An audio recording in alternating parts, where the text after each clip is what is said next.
Hello. अब हम लोग उत्तल गोलीय पृष्ठ पर अपवर्तन पढ़ते हैं और अपवर्तन के लिए सूत्र भी पढ़ते हैं। तो उत्तल गोलीय पृष्ठ ये भी इम्पॉर्टेंट है बोर्ड के लिए, इसलिए इसको भी अच्छे से समझना है। तो यहाँ पर हम लोग और ये लिख भी देंगे, जो हम बोल रहे हैं उसको लिखना ज़रूरी होता है। तो माना एस पी एस डैश एक उत्तल गोलीय पृष्ठ है जिसके बाईं ओर विरल माध्यम है जिसका निरपेक्ष अपवर्तनांक n1 है और दाहिनी ओर सघन माध्यम है जिसका निरपेक्ष अपवर्तनांक n2 है। इसका ध्रुव P है, वक्रता केंद्र C है। इसके मुख्य अक्ष पर एक बिंदुनुमा वस्तु यहाँ O रखी है। O से चलने वाली प्रकाश किरणें गोलीय पृष्ठ SPS डैश से अपवर्तन के पश्चात बिंदु I से आती हुई प्रतीत होती हैं, अतः O का प्रतिबिंब I पर बनता है। अब चूंकि किरणें आती हुई प्रतीत हो रही हैं, इसलिए O का प्रतिबिंब यहाँ पर आभासी बनता है। ये लिख देंगे वहाँ पर। और भी लिख सकते हैं कि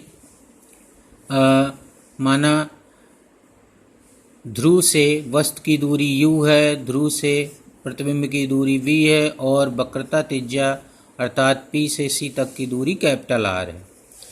और यहाँ पर अब प्रतिबिंब का बनना समझ लीजिए कैसे बनाएंगे। तो यहाँ पर O वस्तु से दो किरणें चलाएंगे, एक यहाँ सीधे O से P की ओर चलाएंगे, O से P की ओर एक किरण चलाएंगे तो P पर अवलंब टकराएगी तो बिना विचलित हुए सीधी निकल जाएगी वक्रता केंद्र की ओर। दूसरी किरण O से हम OA चलाएंगे, बिंदु A पर आपतित करेंगे और बिंदु A से A पर अवलंब बनाएंगे। तो अवलंब बनाने के लिए उस बिंदु को वक्रता केंद्र से मिला दिया जाता है। ये dot dot dot dot line बना देंगे, यहाँ तक ये अभिलंब हो गया। अब प्रकाश किरण जब विरल माध्यम से सघन माध्यम में जाती तो अवलंब की ओर झुक जाती हल्का सा, तो इसको सीधे थोड़ा सा झुका देंगे हल्का सा। और जब हल्का सा झुका देंगे तो ये किरणें अब भी, ये जो अपवर्तित किरण ये आई है और ये आई है, ये दोनों अभी भी मिलेंगे नहीं। तो इसको बैक करेंगे, धीरे धीरे बैक करते हुए डॉट डॉट डॉट यहाँ आ जाएंगे। तो O से चलने वाली जो प्रकाश किरणें थी वो अपवर्तन के पश्चात यहाँ I पर मिलती हैं, अतः O का प्रतिबिंब I पर बन जाता है। तो इस तरह से हम लोग प्रतिबिंब बना देंगे। अब मान लेंगे कि माना आपतित किरण OA मुख्य अक्ष से अल्फा कोण बनाती है, अपवर्तित किरण IB मुख्य अक्ष से बीटा कोण बनाती है और ये जो अभिलंब है AC वो मुख्य अक्ष से गामा कोण बनाता है। तो इसी क्रम में इसके पहले भी जो डेरिवेशन था उसमें भी यही कोण माने गए थे। अब हम लोग समझते हैं इसमें त्रिभुज OAC में जैसे पीछे किया गया था त्रिभुज OAC, तो OAC में ये अल्फा और गामा अगर जोड़ दिए जाएं तो ये R के बराबर हो जाएगा। तो हो जाएगा यहाँ पर I आपतन कोण बना लेंगे। आपतन कोण जो होता है आपतित किरण और अवलंब के बीच का कोण होता है। तो यहाँ पर अगर हम OAC में देख रहे हैं, OAC में त्रिभुज OAC में ये जो अल्फा और गामा है इसका बहिष्कोण ये I है, तो I इज इक्वल लिखा जाएगा। I इज इक्वल हो जाएगा अल्फा प्लस गामा।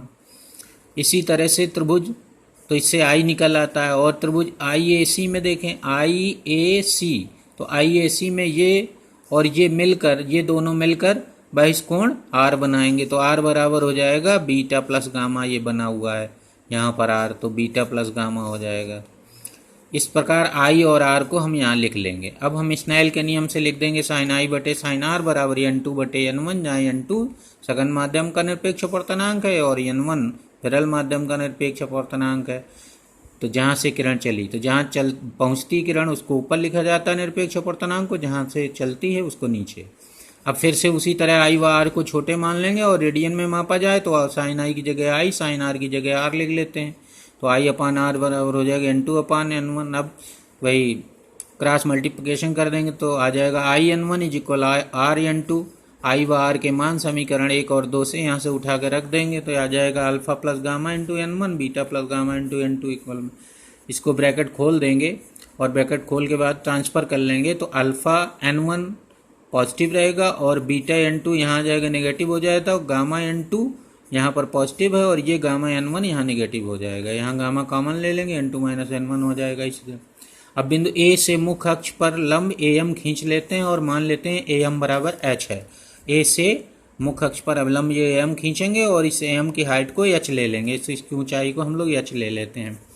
अब चूंकि आई व आर छोटे माने इसलिए अल्फा बीटा गामा भी छोटे हो जाएंगे। जब आई और आर छोटे होते बिंदु ए पी के समीप होगा, तो जब बिंदु पी के समीप होगा तो ये अल्फा बीटा और गामा ये सब के सब छोटे हो जाएंगे।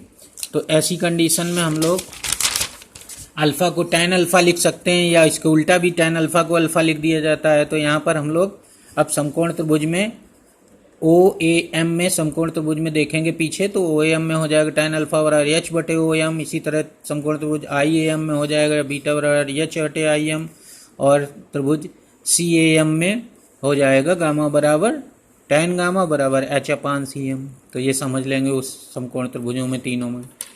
अब बिंदु A ध्रुव P के समीप होगा, तो इसलिए जो बिंदु M था उसका अभिलंब का जो फुट था वो P पर आ जाएगा। तो P पर आ जाएगा तो ये जो OM डिस्टेंस है वो OP हो जाएगी, और ये माइनस U के बराबर होगी वस्तु की दूरी। IM बराबर IP माइनस V प्रतिबिंब की दूरी। CM बराबर CP इक्वल प्लस R लेंगे, क्योंकि यहाँ पर हम लोग जो वक्रता केंद्र है वो ध्रुव P के दाहिनी ओर है, जिधर को प्रकाश किरणें जा रही हैं, तो हम लोग प्लस लेंगे। ये दोनों माइनस लिए जाएंगे, क्योंकि ये जो मेजरमेंट है वो प्रकाश किरणों के विपरीत दिशा में।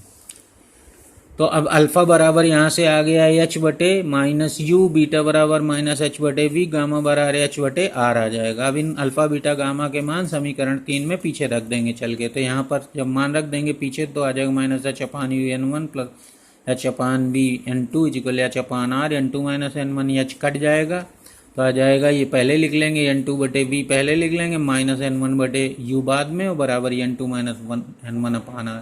तो ये बिल्कुल सेम उसी तरह फार्मूला निकल आता है। जिस तरह अवतल गोलीय पृष्ठ के लिए अपवर्तन का सूत्र निकला था, उसी तरह उत्तल गोलीय पृष्ठ के लिए भी अपवर्तन का सूत्र आ जाता है। अब यहाँ भी हम लोग V की गणना करते हैं, तो यहाँ पर अभी अल्फा नहीं है, तो जब अल्फा यहाँ पर नहीं है तो U से चलने वाली प्रत्येक किरण हमेशा अपवर्तन के पश्चात V वो I से आती हुई प्रतीत होगी, अर्थात V सभी किरणों के लिए सेम होगा, इसलिए O का प्रतिबिंब केवल एक ही बनेगा, I पर बनेगा और आभासी होगा अभी इस केस में। अब यहाँ पर यदि प्रथम माध्यम के सापेक्ष दूसरे माध्यम का अपवर्तनांक n मान लें, फिर उसी तरह से, तो n बराबर N2 बटे N1 हो जाएगा। तो यहाँ पर हम लोग N1 से फिर डिवाइड कर लेंगे, तो N2 बटे N1 की जगह n लिख देंगे, यहाँ 1 हो जाएगा, और यहाँ N2 बटे N1 की जगह n हो जाएगा, यहाँ 1 हो जाएगा। तो n/V minus 1/U equal n minus 1/R होगा। ये फार्मूला बन जाता है। अब फिर वही कर सकते हैं कि यदि हम इसमें ये मान लें कि ये SPS डैश के इस तरफ वायु है और इधर कांच है, और कांच का निरपेक्ष अपवर्तनांक ANG ले लिया जाए, तो पहले की तरह फिर फार्मूला ये ANG बटे V माइनस 1/U बराबर ANG माइनस 1/R फिर से आ जाएगा। तो इस प्रकार उत्तल गोलीय पृष्ठ के लिए भी अवतल गोलीय पृष्ठ की ही तरह अपवर्तन का सूत्र आ जाता है। अब यहाँ पर ये लिख दिया गया है, सूत्र में अल्फा नहीं है, जो हमने ऊपर बता दिया वही लिखा हुआ है। तो उसे चलने वाली सभी किरणें अपवर्तन के पश्चात I पर मिलेंगी, और O का केवल एक ही प्रतिबिंब I पर बनेगा। अब चूंकि किरणें I से आती प्रतीत होती हैं, इसलिए प्रतिबिंब हमेशा यहाँ पर आभासी होगा। अब आभासी तब होगा जब U is less than R/N होगा। अगर R/N से कम वैल्यू है U की तो आभासी होगा, और अगर U का मान R बटे N-1 से अधिक हो जाएगा तब V का मान धनात्मक होगा, और प्रतिबिंब दूसरे माध्यम में बनने लगेगा और वास्तविक हो जाएगा। तो ये भी यहाँ पर समझना है कि जब U का मान R बटे N-1 से अधिक होगा तब V का मान धनात्मक होगा, और प्रतिबिंब दूसरे माध्यम अर्थात सघन माध्यम में बनेगा। और इसको समझाने के लिए यहाँ पर दूसरा फिगर भी बना सकते हैं आप। यहाँ पर ये ऊपर मैंने बना दिया है साइड में, उसको अलग से बना लीजिएगा। ये अगर वस्तु को हम यहाँ नज़दीक न रखकर थोड़ा दूर रखें, तो दूर से चलने वाली प्रकाश किरण OA जो है वो अपवर्तन के पश्चात जब अवलंब की ओर झुकेगी तो यहाँ पर आकर मिलेगी सघन माध्यम में। इस O से P की ओर आने वाली किरण के से मिलेगी, तो यहाँ पर अपवर्तित किरणें मिलेंगी, तो यहाँ पर प्रतिबिंब बनेगा I सघन माध्यम में। तो यहाँ पर I ये जो होगा वास्तविक होगा। तो ये भी प्रतिबिंब, ये भी फिगर बनाकर और इसमें I और R और अल्फा बीटा गामा सब बना लेते हैं। तो इससे भी अगर डेरिवेशन करते हैं तो भी फार्मूला हमारा सेम वही आएगा। तो ये हुआ आपका उत्तल गोलीय पृष्ठ के लिए अपवर्तन का सूत्र। अब हम लोग इसके साथ साथ एक सवाल देखते हैं, उसको लगाइएगा। देखिए यहाँ पर कांच के एक ठोस गोले की त्रिज्या 5 सेंटीमीटर है। इसके अंदर केंद्र से 2 सेंटीमीटर की दूरी पर वायु का एक बुलबुला रह गया है। कांच का निरपेक्ष अपवर्तनांक 1.5 है, या 3/2 लिख सकते हैं। तो वायु का बुलबुला कहाँ दिखाई देगा? यदि पास वाले पृष्ठ से देखें और सेकंड पॉइंट दूर वाले पृष्ठ से देखें तो इसको सॉल्व भी करना। तो ये कांच का एक हमें गोला दिखाया गया है, इसके अंदर वायु का बुलबुला रह गया है। तो ये टोटल इसकी जो वक्रता, ये त्रिज्या है 5 सेंटीमीटर है, लेकिन बुलबुला इस केंद्र से 2 सेंटीमीटर की दूरी पर। तो अब इसको हम अगर इस पास वाले गोलीय पृष्ठ से देखें तब कहाँ दिखाई देगा बुलबुले का प्रतिबिंब कहाँ बनेगा, और हम इस साइड से देखें दूर वाले पृष्ठ से अगर इसको देखें तब इसका प्रतिबिंब कहाँ बनेगा, ये आपको कैलकुलेट करना है।